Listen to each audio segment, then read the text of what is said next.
Operation Overlord was the biggest, most complicated plan in military history. Planners spent 2 years and millions of man-hours making sure every single detail was perfect. They had spreadsheets for troop movements, timetables for naval bombardments, and probably a color-coded binder for air-dropped carrier pigeons. The entire strategy was a magnificent piece of bureaucratic art, a testament to the human belief that if you just plan hard enough, reality will have no choice but to comply. They even built an army of inflatable tanks and employed a British actor who looked vaguely like General Montgomery to confuse German intelligence. Because when you're about to launch the largest amphibious invasion ever, what you really need is a touch of theatrical misdirection. It was all so brilliantly calculated, it was practically guaranteed to fall apart at the first sign of trouble. The entire fate of the free world rested on the shoulders of one man, Group Captain James Stagg, a Scottish meteorologist. His job was to predict the famously predictable weather of the English Channel in early June. No pressure. The Germans, for their part, were utterly convinced no one would be stupid enough to invade in this storm. Field Marshal Erwin Rommel, a genuinely brilliant commander, checked the forecast, saw a mess, and decided it was a great time to drive home to Germany for his wife's birthday. He literally left the front lines to go get cake. That's how bad the weather was. Meanwhile, Stagg found a tiny, almost imperceptible gap in the storms on June 6th. Eisenhower, faced with impossible odds, basically had to trust a weatherman's gut feeling to launch the invasion. So much for meticulous planning. The invasion began with thousands of paratroopers from the 82nd and 101st Airborne dropping behind enemy lines. The plan was to sow chaos, and in that, they succeeded beyond their wildest dreams, just not in the way they intended. The C-47 pilots, many flying their first combat mission into a wall of flak and clouds, scattered the paratroopers like seeds in the wind. Men were dropped into swamps where they drowned under the weight of their gear, into the middle of German-occupied towns, and miles away from anyone they knew. One unit, tasked with capturing a key causeway, found themselves hopelessly dispersed. The wonderful irony is that this total failure of precision completely bewildered the Germans, who reported airborne landings everywhere. They couldn't figure out where the main attack was because, for a while, there wasn't one. Then came Omaha Beach. Every single thing that could go wrong did. The pre-invasion naval bombardment, meant to obliterate German defenses, completely missed.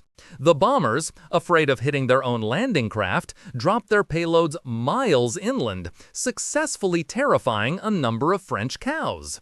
Then came the DD swimming tanks. These were Sherman tanks fitted with inflatable canvas skirts, a concept that sounds suspect even now. In the rough seas, 27 of the first 29 launched immediately sank, becoming very effective, very expensive artificial reefs. The first wave of infantry hit the beach with no cover, no tank support, and ran straight into the veteran German 352nd Infantry Division, who were not supposed to be there. The plan had them facing second-rate troops. The plan, as it turned out, was a little out of date. Just down the coast at Utah Beach, things went, well, shockingly well, in fact. This success was achieved by completely messing up the landing. Strong coastal currents pushed the entire landing force more than a mile south of their intended target. They landed on a stretch of beach that was, by sheer dumb luck, almost totally undefended. The ranking officer on the first boat ashore was Brigadier General Theodore Roosevelt Jr., son of the former president, who was 56 years old and walked with a cane. After realizing they were in the wrong place, he famously declared, "We'll start the war from right here." It remains one of history's greatest examples of failing upwards. The British and Canadian beaches, Gold, Juno, and Sword, fared much better than Omaha. Why? Partly because they brought their toys. While the Americans had largely rejected his silly inventions, British General Percy Hobart had developed a fleet of bizarre-looking specialist tanks known as Hobart's Funnies. They had tanks that swung giant metal flails to clear minefields, tanks that unrolled giant carpets of canvas to cross soft sand, and tanks that shot fire. The Churchill Crocodile was a flamethrower tank that could shoot a jet of burning fuel over 100 yards. It was horrifyingly effective. It seems having a few weird ideas up your sleeve is actually quite useful when your primary plan involves running at machine guns.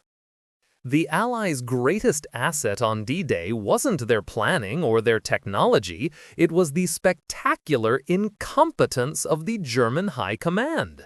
The command structure was a tangled mess of overlapping authority designed to make sure nobody could do anything without approval from the top. The most powerful counterattack force, the Panzer Reserves, could not be moved without direct authorization from the Supreme Leader's headquarters. On the morning of June 6th, the man in charge was fast asleep, having taken a sleeping pill. His aides were literally too terrified to wake him up to tell him the world's largest invasion was underway. The fate of Europe was decided, in part, because a bunch of generals were scared of their boss's grumpy morning mood. So, D-Day, a master plan that shattered on contact with reality, a paratrooper drop that was more of a light sprinkling, a naval bombardment that re-landscaped empty fields, and a tank deployment that created a lovely new habitat for crabs and lobsters. It was a cascade of failures, errors, and pure, unadulterated bad luck. The invasion was saved not by the grand strategy, but by the fact the other side was somehow even more dysfunctional, and by the sheer, stubborn courage of individual soldiers who, seeing the perfect plan in flames, decided to just get on with the job anyway.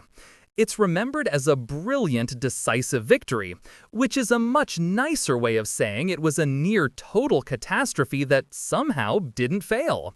If you enjoyed this video, please like, comment, and subscribe to our channel for more historical insights. Thanks for watching, nerds!